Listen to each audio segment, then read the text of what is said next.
Good morning, Mike. Good morning, Carlos. How are you? Very good. And you? Good, thank you. It's hard to believe It's Thanksgiving awesome. was just a week ago. I think it seems like it was a couple of weeks ago already, but it was just a week ago. Yes, Thanksgiving was last week here on the States. Um, Somebody told me that I think in Canada they celebrated a different day or something like that. Yeah, I think Canadian Thanksgiving was like a month ago. Yeah, So our October. Canadian colleagues had to work last weekend, as we were kind of enjoying Thursday and Friday off. Uh, and it's awesome. Like, do you have family coming or do you go somewhere? No, we had dinner at home. Our son, I've talked about before, is playing high school football, or was. The season is over now, but they had their big Thanksgiving Day game, so that was great. And just an opportunity to sit down as a family. And then we saw my wife's family over the weekend, so a good opportunity to take a break and enjoy some food and watch some football. But how about you? We actually had friends come in and family. Hmm. I don't remember when was the last time that we were up until probably like 12:30 here. Like we can be watching TV and stuff like that, but having people in the house until like 12:30, it was really, really cool because then we were laughing and planning and doing things for later. But we had a great time on food. We started like little things, and then all of a sudden my wife, oh, let's get a little bit of this. Oh, let's do a little bit of that. And we end up with so much food. I'm still eating like leftovers from Thanksgiving. So thank God that like Yeah, it's not a um bad thing. Yeah. yeah, it's Now not a we just bad have thing. to, get that's why I was on the rowing machine at 7 o'clock this morning, is, working out some of the Thanksgiving treats. So all good. Yeah. So interestingly, as things happen and things change, technology keep changing, people keep growing. This week is AWS reInvent. So people keep learning. And like what's interesting, looking that every business, small business, large business, enterprises keep growing into the cloud. Yeah, it's definitely something that was accelerated by COVID. I think, enterprises who had already made huge investments in data centers, were very selective about what cloud services they were going after. I think as you move down market into mid market, small biz, even education, relying on, kind of big data centers with a big capital investment. We talked last time, I think it was about, capital expenses versus operating expenses and how to carry the different subscription fees and those kind of things. If you started your business today, you probably wouldn't go buy a bunch of hardware. You'd buy, laptops and those kind of things that people need at the endpoints. But in terms of the services they connect to, largely you'd leverage the cloud.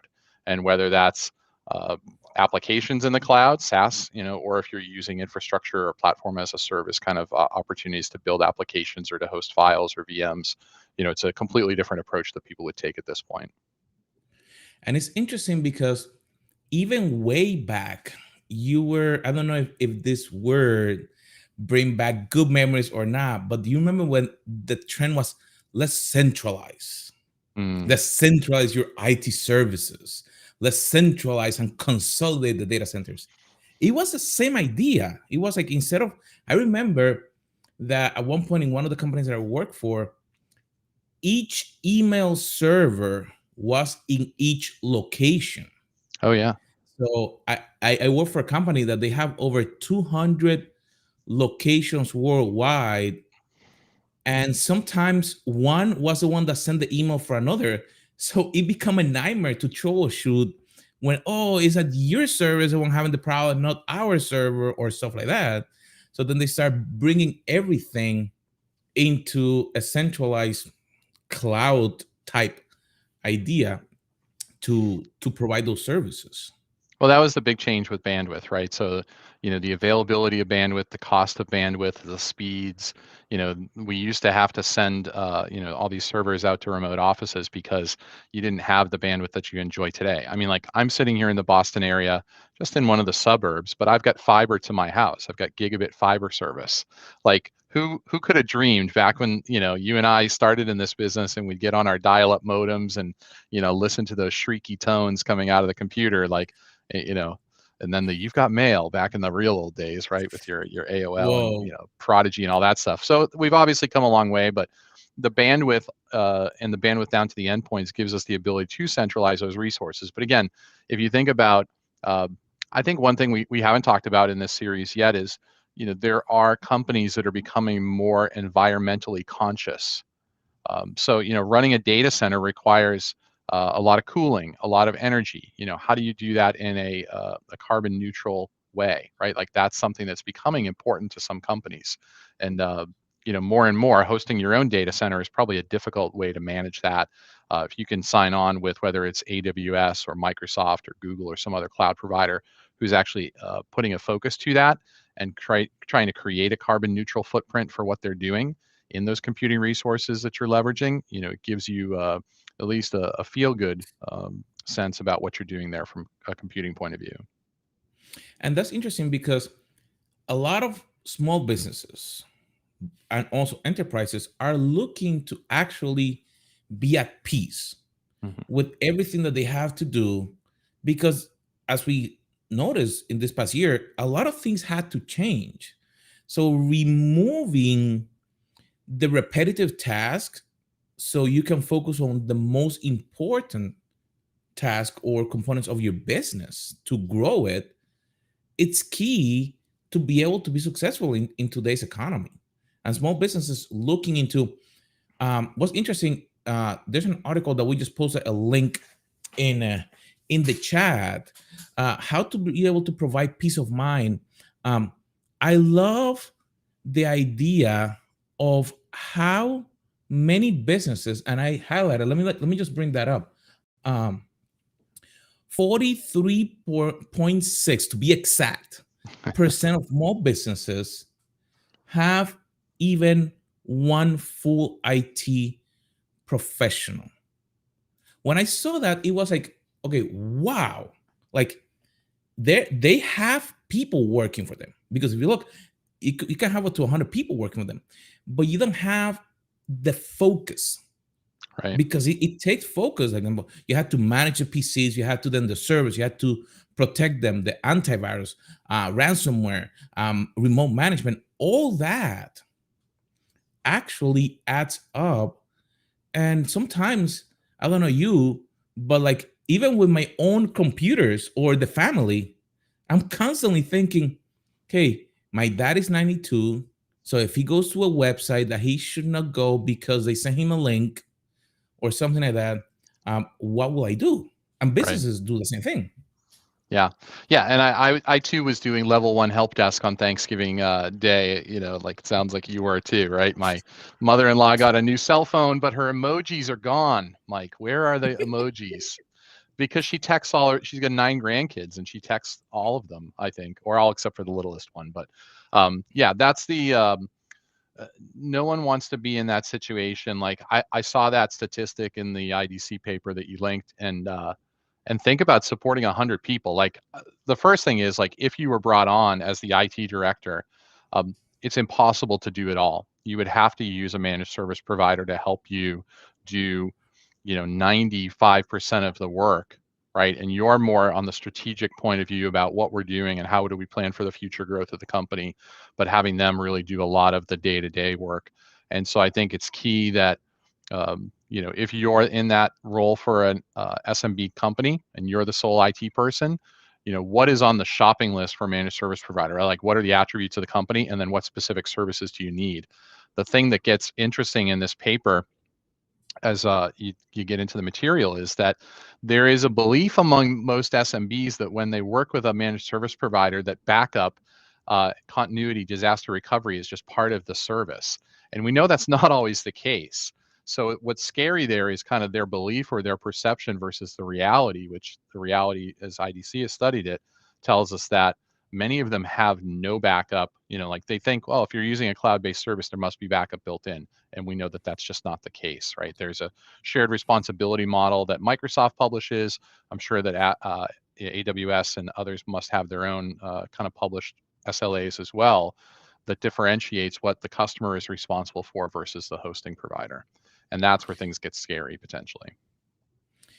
And reading that article was really interesting and revealing to me.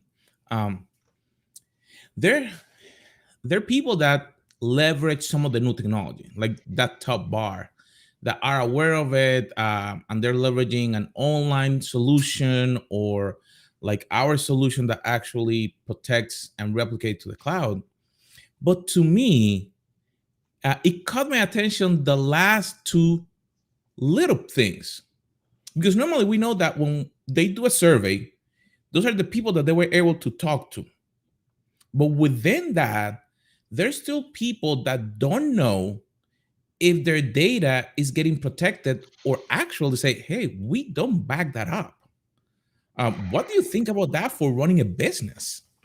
Yeah, I mean, it's obviously a very small percentage of the responses. So then you start to question, like, well, what's the, there's always kind of the what is the sample size of the data and who responded to this, and is it really representative of what's happening out there?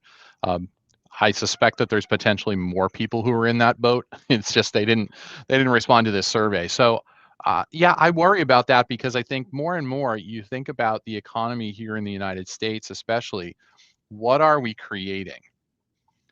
Certainly, there's some amount of manufacturing that happens here.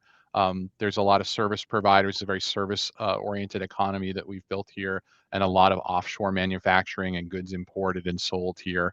So I think uh, what we're creating are ideas, right? We're creating our ideas, designs, products, service descriptions, saving customer data in SaaS-based applications, CRM, and things like that. ERP software is more and more hosted in the cloud.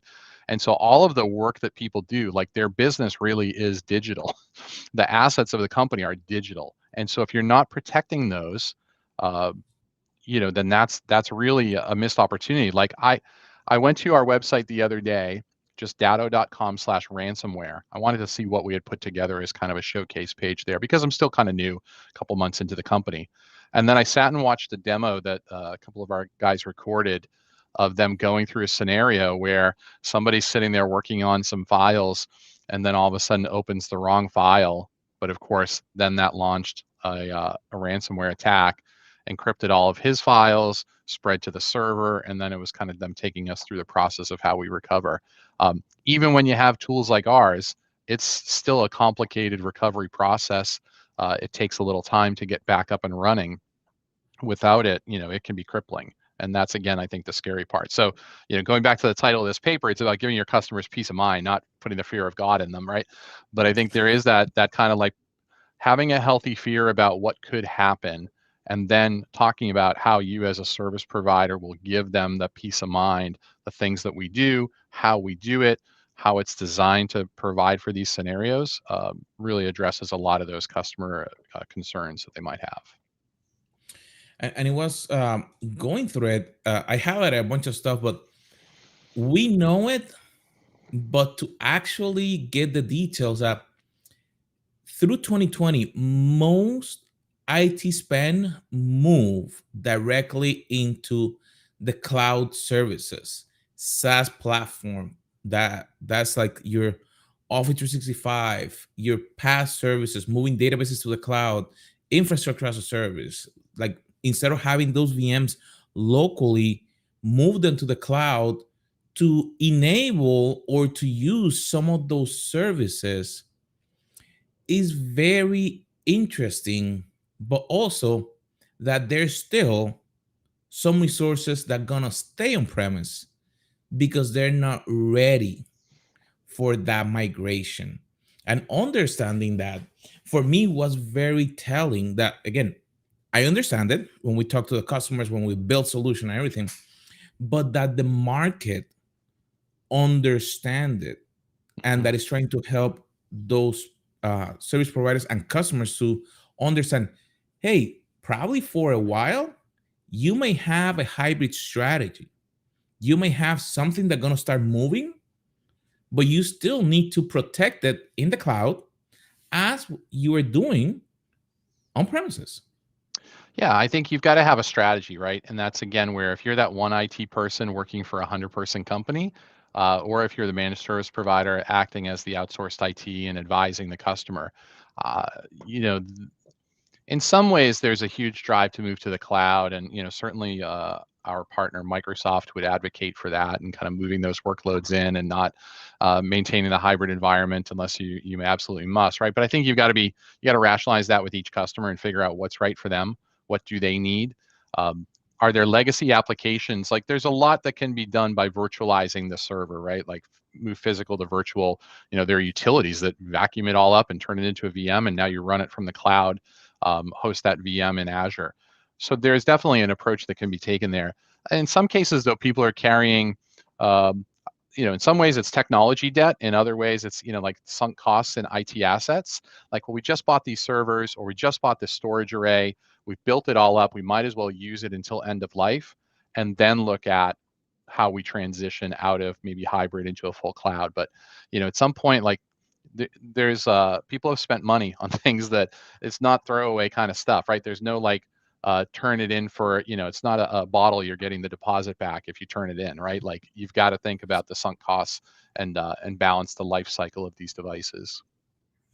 It's interesting to actually also think that when we do all that, we may do the work, we may virtualize it, but there may be still some threats that you're not covered.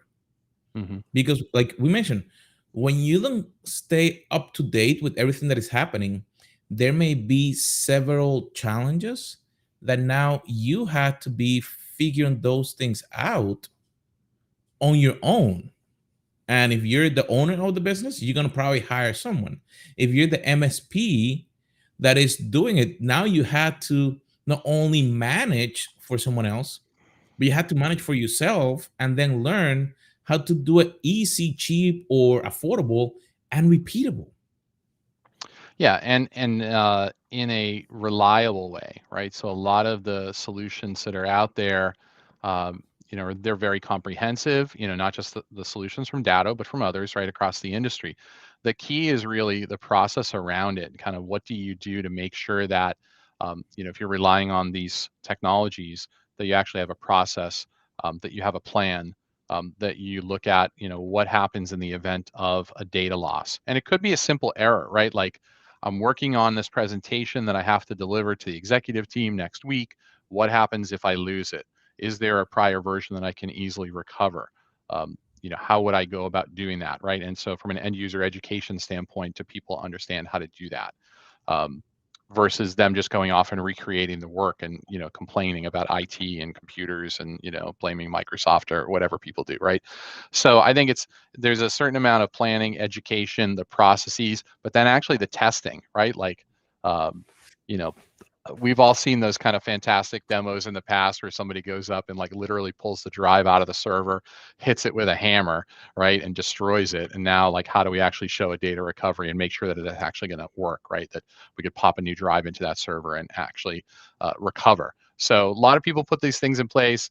They don't necessarily test it or test it regularly. And part of the testing is like, if you think about like your local fire department, all they do in between calls is maintenance and training, right? That's constantly, right? Like things they've done over and over again. And so you have the muscle memory and the repetitive skills that just kind of kick in when an emergency happens, right? That certainly you want to have the red book, kind of manual that's going to take you through how to recover. But if you haven't been through it and tried it and verified that it works and continue to do that on an ongoing basis, when something happens, it's going to be really tough to kind of figure out like, well, what was the next step? And then if you skip something, right? Like we need to make sure that these are good habits that we're practicing, as well as having all the right technology in place. And that's a key finding, that part of the day to day is to build a comprehensive plan, but also educate your team and your customer, this case, a small business or whoever you're working with, on what to do to protect your data. Data Hmm. is the new currency. So if you lose your data, what do you do? Like you said, if you have been working on a presentation for the board, you're doing a document, an ebook, whatever it is that you're doing, if it actually, if you think you have been working on it for probably 2 weeks and you take the hourly rate times the number of hours that you work, and that's the cost if you lose that. That's a very simplistic way to put it, but it's very easy to understand it. Like if you work for 2 weeks and all of a sudden now you cannot recover it, like it's not like you can have a time machine and go back. Like, but if you build a plan, if you build your solution so you can have that time machine, then you can then leverage it and use it consistently. That's the thing. Because a one-time deal is very easy to do. But how do you put it to for a business so it can be consistent? Yeah, and I think that service providers, the most successful ones that I see in the industry, are the ones who establish uh, whatever their baseline services are for managed services that include certain levels of security, certain levels of backup continuity, disaster recovery. And that's the minimum. You can certainly go up for there, especially for highly regulated environments, customers who have, if they're in healthcare, financial services, other things, they may need additional layers. Um, those are the most successful ones. The ones that I kind of understand where they're coming from, but I also don't, are the ones that they try for those base level services, but if the customer declines it, they make them sign a waiver or a release that basically acknowledges that they're declining those services, and they still take the customer. And that's kind of the issue that I think, is something you really have to think long and hard about, is that, when something happens as simple as oops, I lost my PowerPoint I've been working on for the last week, or something like, oh no, we got hit with ransomware and somebody's computer has got the, send me Bitcoin kind of warning screen.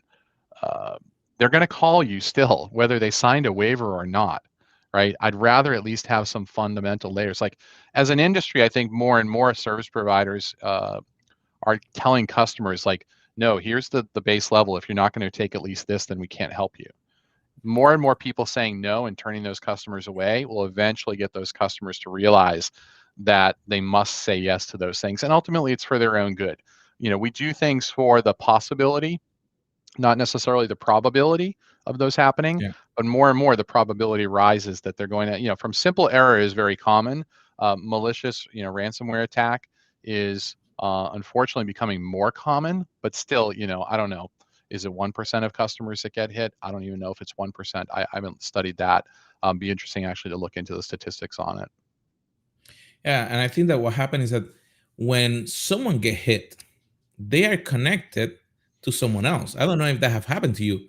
You all of a sudden get a message from a friend, a true friend that you know, and then all of a sudden they're speaking a different language. It was the funniest thing. My dad doesn't speak English. He's from Puerto Rico. So all of a sudden, friends start getting emails in English asking for money. Like, That's creative. and they're Yeah. like, yeah, I'm like, okay, so he's 92. It happened a couple of years ago, but like, he doesn't speak no English. But what happened? Accounts have to be changed, call the banks, all that kind of stuff. So it was a lot of effort. And he's a retired carpenter. Hmm. So what connections can he have? The spammers and all these people don't discriminate right now. They Right. hit Yeah. anything that they can get because from one place can jump automatically somewhere else. And that's something that is very important. All these attacks, like you said, we're preparing a layer approach to protect because they can come in different ways. Well, they Hmm. can come and if it hits on a server because somebody click it, well, what if we can have a way that before that link arrive can be protected, and then it can inspect that link and say, hey, I don't want it. Right. Boom. Okay, Yeah. I protect it. If it's on a server that it can block it before it execute. When it's executing, it blocks it. It severs that connection from that computer. If it's at the backup layer, so it's a layer approach. And like you mentioned, it's very key. And I found the piece that we're talking about. Um, so the data backups provided by some of the cloud providers, they're for that, but they may not be as comprehensive as what they have. They may not cover the same backup scheduling that you need. They may not include additional functionality to review those backups or to have a plan that you actually can execute on a consistent basis to be able to do something. So that is very important to understand that in today's world, strategy is the king. You need to have a strategy to help the customers with what they're going to be doing. Yeah, and a lot of the first party tools on the cloud platforms, um, we talk always in kind of marketing and stuff, sales as well, about good, better, best, right? So a lot of times they have the good solution, provides kind of foundation level services, those kind of things. But if you need more, that's where third party solutions, ISV partners, like Datto, can come in and add more to it. So if you need more frequent backups, you need failover to another cloud, you need other kind of things. Those are always good conversations to bring up with customers too, to try to really understand what their needs are and how they run their business, and what are their work hours, and when are their people doing this and that, and what type of content are they working with, and what services are they using from platform as a service, infrastructure as a service, SaaS applications, right? Hybrid apps. There's a lot of stuff out there, and so more and more complexity in what customers are doing. But from a service provider standpoint, that to me just makes a great conversation, like getting into them, like, let's talk about your business. Let's help you figure out how to provide the right service level, so that if and when something happens, we're going to be able to help you recover quickly and get back to your work, right? And kind of play to your strengths of focusing on your stuff. We'll focus on the IT stuff, give you that peace of mind so you can go to sleep at night and know that everything's going to be okay and we've got it handled. I just remember, like, and probably this will date me. I remember when in the Windows servers you had the single tape, and that was the new thing. But then you needed to be switching that for the backups. So at first you were happy with it. It was the basic thing coming to built into the OS. I remember you put a schedule, and then all of a sudden, like, what if I can have the multiple tapes, like the little changers that you put all the tapes for that week, and then I can breathe now. I don't have to change the tapes. And Friday came and you forgot to switch the tapes. So next Monday's tape got overwritten. Oh So yeah, things and like you that. yeah, and you used to have the tapes pick them up and take them off site, and pay for those kind of services. So people have been doing things and paying for this stuff, like that chart that you brought up earlier that talked about how many people are still doing tape backup. I think it was the number two service, right? Like, that's, I mean, I guess it works and it has worked for a long time. Is that how you would do it today if you were to redesign it? I think more and more people are wanting to back up to the cloud. Like, think about, um, oh yeah, so backup to disk is number two, right? But tape backup is on here, backup to tape, and or a combination disk and tape is on there. So that's a good chunk of people who are doing that. Um, so even cloud, like, I think if I think about, like, even our photo collection here as a family, right? Like, we have three kids. Our oldest is 22. Um, Most of her life is digital. The other two are 19 and 14. Their lives are nearly 100% digital. Certainly the 14-year-old is. Um, I don't just trust, like, everything's in my OneDrive. I have a 2 terabyte plan on OneDrive, and it's getting full. I'm gonna have to come up with a plan about how I do that. But I also have that copied to another cloud, right? Because it's like, you just got to have the backup, and I would hate to lose those memories, right, of all those pictures. We have some prints, but not enough, right? So I don't want to rely Yeah. just on that. So I think more and more as our lives are digital, thinking about how we provide some redundancy, how we make sure that we have a game plan so that if something does happen, that's obviously, if you're a managed service provider, starting with the stats here in this IDC paper, which anybody can download from the links that Carlos has shared, it gives you that way to go to the customer and say, hey, you're not alone. There are a lot of SMB customers who are in the same boat. They don't have these services. Um, However, the risks are X, Y, and Z, and here's what we can do for you, and kind of lay it out, right? It's not just them saying it. It always helps to kind of have third party validation. And that's where IDC does a great job of publishing research. about what's happening, what the needs are, what the risks are, and what the opportunities are as well. And I think you can use those in conversations with customers or prospects to help them understand that, um, for not a huge investment, they can add these services and feel protected and get that peace of mind. Correct, my friend. So you have seen a little bit of a glimpse of how you can have a little bit of peace of mind or provide peace of mind for your customer, for your business. So click the link on the chat so you can download the paper. Um, as every Friday, we're here and having a conversation. We love technology, but we also love business. So when you marry both of them, you can have the best of both worlds, understanding how you can run your business by leveraging technology. So, Mike, it's been awesome to see you again. And we'll be here next week. And we may have a guest that's gonna be with us talking about a very interesting topic. We're gonna leave you there in suspense. So, friends, we'll see you next week.